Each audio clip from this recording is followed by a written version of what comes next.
सत्ता का दूसरा कार्यकाल। और सवाल अब भी विपक्ष से। सवाल तो उससे होगा जिसके हाथ में ताकत हो, जिसके हाथ में पुलिस हो, संस्थाएं हो और मीडिया जिसके सामने नतमस्तक हो। सवाल तो उससे होगा ना। हम लेकर आए खबरों का एक ऐसा शो जिसमें सवाल होंगे सीधे, बेलाग और बेबाक उनसे जो सवालों से बचते हैं, जिनके हाथ में ताकत है। बेबाक सिर्फ द लाइव टीवी पर। द लाइव टीवी, सच सबसे आगे। नमस्कार, आप देख रहे हैं बेबाक में अभिसार शर्मा। आज का दिन एक ऐसी खबर लेकर आया दोस्तों जो निहायत ही शॉकिंग है।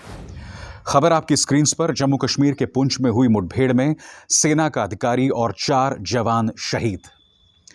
यह महज इत्तेफाक नहीं है दोस्तों कि कुछ दिनों पहले 48 घंटों में ही 5 लोगों को मौत के घाट उतार दिया गया था कश्मीर के अंदर, जिसमें 5 वहां के अल्पसंख्यक समुदाय यानी कि हिंदू और सिख थे। और अब हमारे 5 जवान शहीद। इन दोनों घटनाओं के क्या मायने हैं, क्या राजनीतिक मायने हैं और भविष्य में क्या हो सकता है, ये मैं आपको आगे जाके बताऊंगा। मगर सबसे पहले दोस्तों आपकी निगाह में खींचना चाहूंगा इस बड़ी खबर की ओर जिसने हर भारतीय को शॉक किया है। खबर क्या कहती है मैं आपको पढ़ के सुनाना चाहता हूं। जम्मू कश्मीर के पुंछ जिले में सोमवार को आतंकवाद विरोधी अभियान के दौरान सुरक्षा बलों और आतंकवादियों के बीच मुठभेड़ हुई। तलाशी दल पर आतंकवादियों ने जबरदस्त फायरिंग की। मुठभेड़ में सेना के एक अफसर और 4 अन्य जवान शहीद हो गए, रक्षा सूत्रों ने जानकारी दी है। सूत्रों ने बताया है कि आतंकवादियों की मौजूदगी की खुफिया सूचना मिलने के बाद आज सुबह तड़के सुरनकोट में डेरा की गली के पास एक गांव में अभियान शुरू किया गया। इस दौरान छिपे हुए आतंकवादियों ने तलाशी अभियान में जुटी टीम पर भारी फायरिंग की, जिसके चलते एक जूनियर कमीशन्ड अधिकारी JCO और 4 अन्य जवान गंभीर रूप से घायल हो गए। गंभीर रूप से जख्मी होने से उनकी मृत्यु हो गई। रक्षा विभाग के एक प्रवक्ता ने बताया है कि आखिरी रिपोर्ट मिलने तक आतंकवादियों के साथ मुठभेड़ जारी थी। अधिक जानकारी की प्रतीक्षा की जा रही है। अधिकारियों ने बताया कि भारी हथियारों के साथ आतंकवादियों के नियंत्रण रेखा पार कर चरमेर के जंगल में छुपे होने की खबर मिली थी। मौके पर अतिरिक्त बल को भेजा गया है ताकि आतंकवादियों के निकलने के सभी रास्ते बंद किए जा सकें।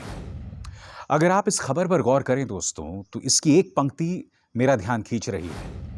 वो कहती है कि अधिकारियों ने बताया कि भारी हथियारों के साथ आतंकवादियों के नियंत्रण रेखा पार कर चरमेर के जंगल में छुपे होने की खबर मिली थी। क्या आप ये सोच सकते हैं कि पिछले कुछ दिनों से लगातार ये घटनाएं क्यों बढ़ रही हैं? क्या आप बता सकते हैं कि लगातार आतंकवादी जो हैं इतने बड़े पैमाने पर LOC पार करके जम्मू कश्मीर क्यों रुख कर रहे हैं? क्योंकि हमें नहीं भूलना चाहिए कि आज से कुछ ही दिनों पहले की बात है। 48 घंटे में 5 लोगों को कश्मीर के अंदर मौत के घाट उतार दिया गया था। इनमें सतिंदर कौर और दीपक चांद नामक 2 शिक्षक थे। इन्हें भारत सरकार ने जिम्मेदारी दी गई थी कि 15 अगस्त को सभी को देशभक्ति के गाने गवाएं। ये सिर्फ भारतीय सरकार का फरमान आगे बढ़ा रहे थे और आतंकवादियों ने इन दोनों को मौत के घाट उतार दिया। उसी तरह से एक कश्मीरी पंडित माखनलाल बिंद्रू को भी आतंकवादियों ने मौत की घाट उतार दिया। आज मेरे सवाल हैं कुछ मोदी सरकार से। आपने तो वादा किया था कि पहले नोटबंदी ने आतंकवादियों की कमर तोड़ दी है, आतंकवादियों की पूरी व्यवस्था को धराशायी कर दिया है। क्या हुआ? उसके बाद आपने कहा धारा 370 हटाए जाने के बाद आतंकवादी बिल्कुल न के बराबर हैं। मगर अब ऐसा लग रहा है दोस्तों हम 90 की दशक की तरफ बढ़ रहे हैं। और 90 की दशक में क्यों कह रहा हूं? क्योंकि ये वो दौर था जब कश्मीर का ये काला अध्याय माना जाएगा आतंकवाद की निगाह से।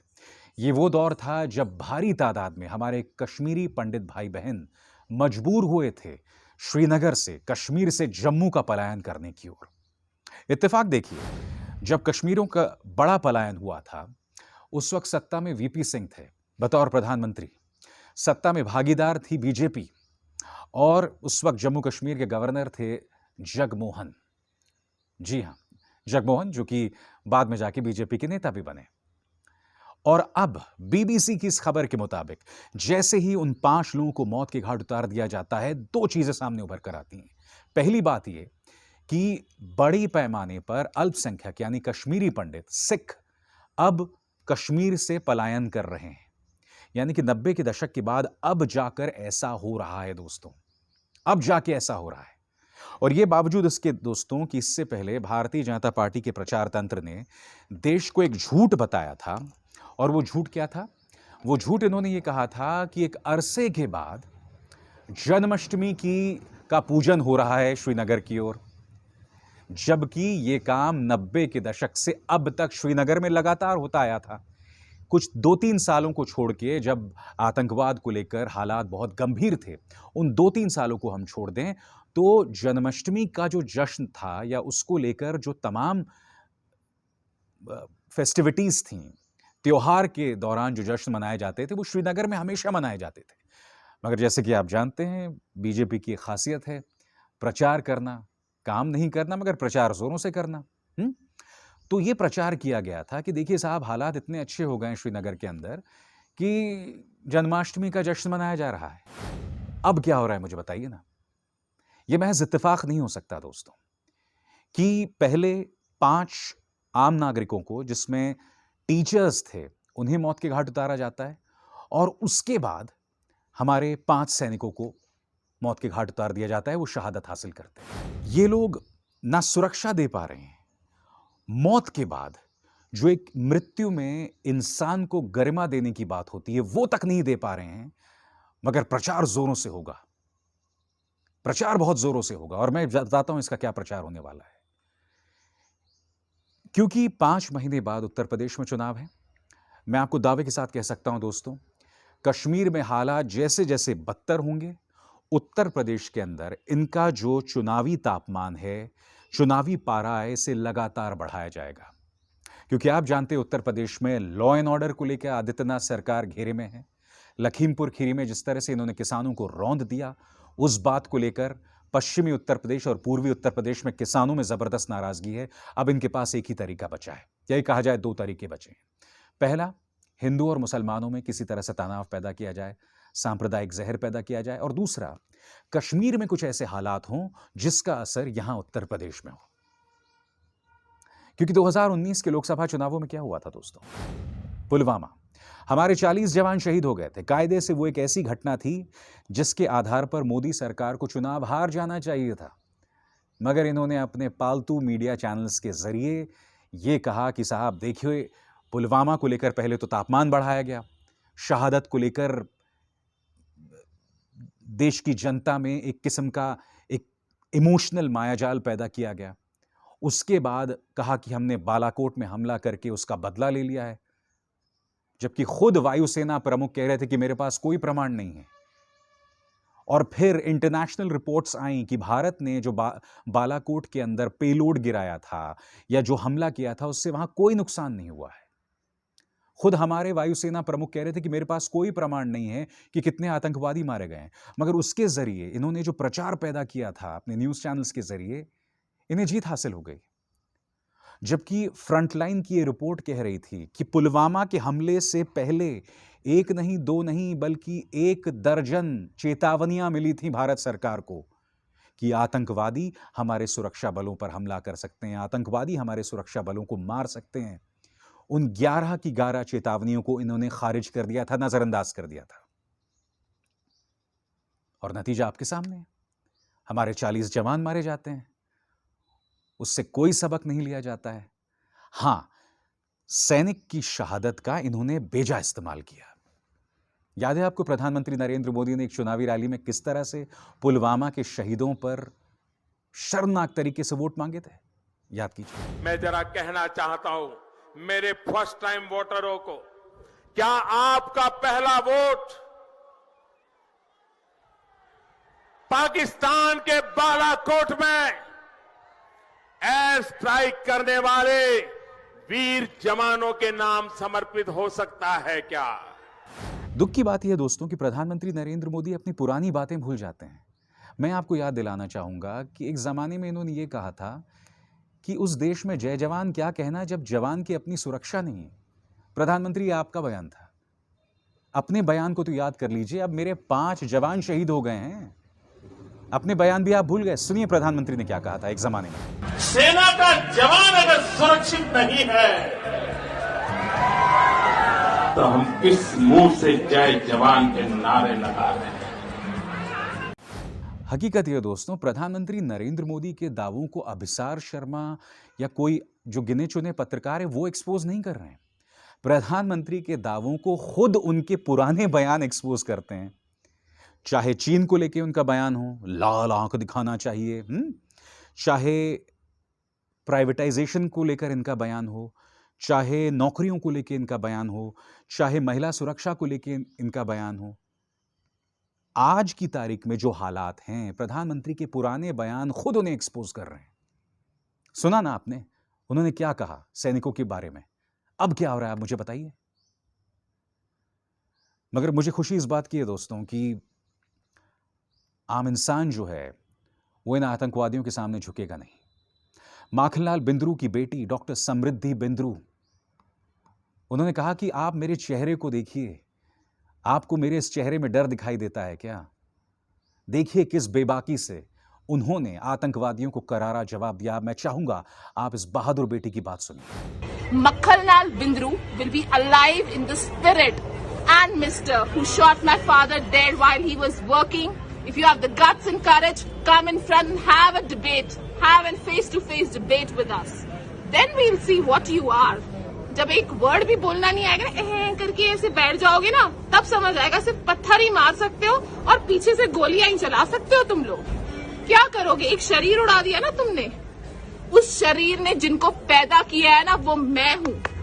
ये हूँ मैं, मेरे बाप की बेटी। आजा सामने, इतनी औकात है ना, चल भाई आ मेरे सामने और मेरे से बात कर। मैं फिर दोहराना चाहता हूं दोस्तों, इस सरकार का सिर्फ एक मकसद है, इस सैनिकों की शहादत के नाम पर वोट हासिल किया जाए, कश्मीर में बदतर हालात पर वोट हासिल किया जाए। क्योंकि क्या होने वाला है मैं अभी आपको बताता हूं।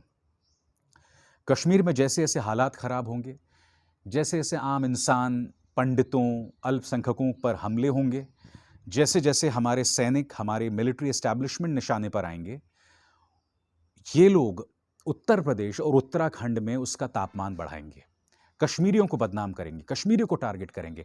नतीजा क्या होगा कि लगातार हमले जो हैं आम कश्मीरी पर, जो मेहनत मजदूरी के साथ अपनी रोजी रोटी कमा रहा है उत्तर प्रदेश के अंदर, उत्तराखंड के ऊपर, उसके ऊपर हमले बढ़ जाएंगे। आप कह सकते हैं अभिसार शर्मा आप ऐसा क्यों कह रहे हैं? क्या आप भूल गए पुलवामा के दौरान किस तरह से लखनऊ के अंदर दौड़ा दौड़ा कर आम कश्मीरियों को मारा गया था, पीटा गया था?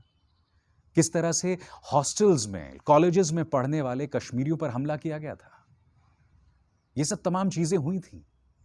ये तब हुआ था जब इस सरकार के पास कोई जवाब नहीं था कि हमारे सैनिकों पर हो रहे हमलों को कैसे रोका जाए। और जब भी ऐसा होता है तब इसी तरह की सियासत जो है वो सिर उठाती है। और मुझे डर इस बात का है कि उसी तरह की सियासत आने वाले दिनों में सिर उठाने वाली है। क्योंकि देखिए, भारतीय जनता पार्टी का साफ मकसद है कि मुझे किसी भी कीमत पर उत्तर प्रदेश के चुनाव जीतने हैं। अब चुनाव जीतने के लिए ये लोग किसी भी हद को पार कर सकते हैं, और मैं आप दावे के साथ कह सकता हूं उसी तरह की चीजें आने वाले दिनों में दिखाई देंगी। मगर मैं उम्मीद करता हूं कि सरकार ऐसे कदम उठाएगी कि हमारे सैनिक इस तरह से शहादत को गले ना लगाएं, वो ऐसे हालात में काम ना करें जहां हालात बिगड़ रहे हों। इसका बदला लेना, इसका समाधान नहीं होने वाला है। आपको सबक लेना पड़ेगा पुराने नेताओं से। अरे कुछ और नहीं तो अपने ही प्रधानमंत्री श्री अटल बिहारी वाजपेयी से ही सबक ले लीजिए। उन्हीं की हीलिंग टच पॉलिसी का नतीजा थी कि 10 साल तक कश्मीर में हालात सामान्य थे, बहुत बड़े तादाद में आतंकवादी हमले नहीं हुए थे। क्या प्रधानमंत्री नरेंद्र मोदी स्वर्गीय अटल बिहारी वाजपेयी से सबक नहीं ले सकते?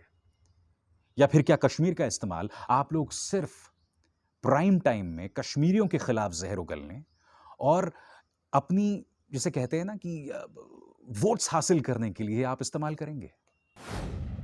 इतिहास से सीखिए। इतिहास हमें बार बार सबक देता है। आपने जो भी दावे किए थे कि भाई हम धारा 370 हटा देंगे, आतंकवादी खत्म हो जाएंगे, वो सही नहीं हुआ।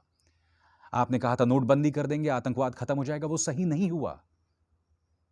अब आपको सबक लेना पड़ेगा। संजीदगी से कश्मीर में बैठना होगा, तमाम स्टेक होल्डर्स को साथ में बिठाना होगा।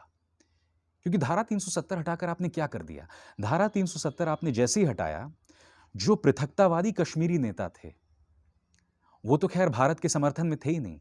आपने हमारे चुने हुए मुख्यमंत्रियों को नजरबंद कर दिया। आपने देश की जनता को बता दिया कि हमारे लिए उन पृथकतावादी नेताओं, जो भारत विरोधी हैं, और वो जो चुनकर आए कश्मीरी मुख्यमंत्री हैं, उनमें कोई फर्क नहीं है।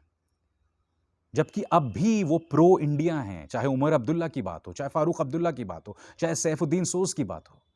और महबूबा मुफ्ती के साथ तो आपने 3 साल सरकार चलाई ना, यानी कि बीजेपी ने 3 साल सरकार चलाई। कैसे भूल गए आप?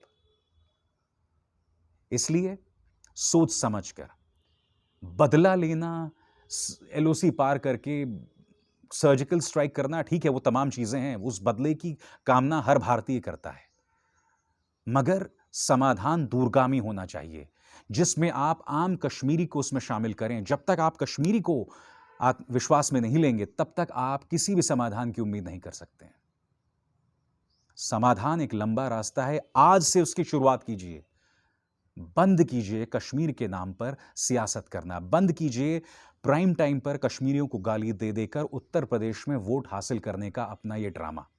क्योंकि जब तक आप ऐसा करते रहेंगे, कश्मीर को लेकर कोई सॉल्यूशन नहीं होगा, और फिर वही होगा जो पिछले 1 हफ्ते से होता रहा है। आज जबकि मेरे 5 जवान शहीद हो गए, और अभी 2-3 दिन पहले जब 5 आम नागरिकों को आतंकवादियों ने मौत के घाट उतार दिया था। अभिसार शर्मा को दीजिए इजाजत। नमस्कार। द लाइव टीवी, सच सबसे आगे।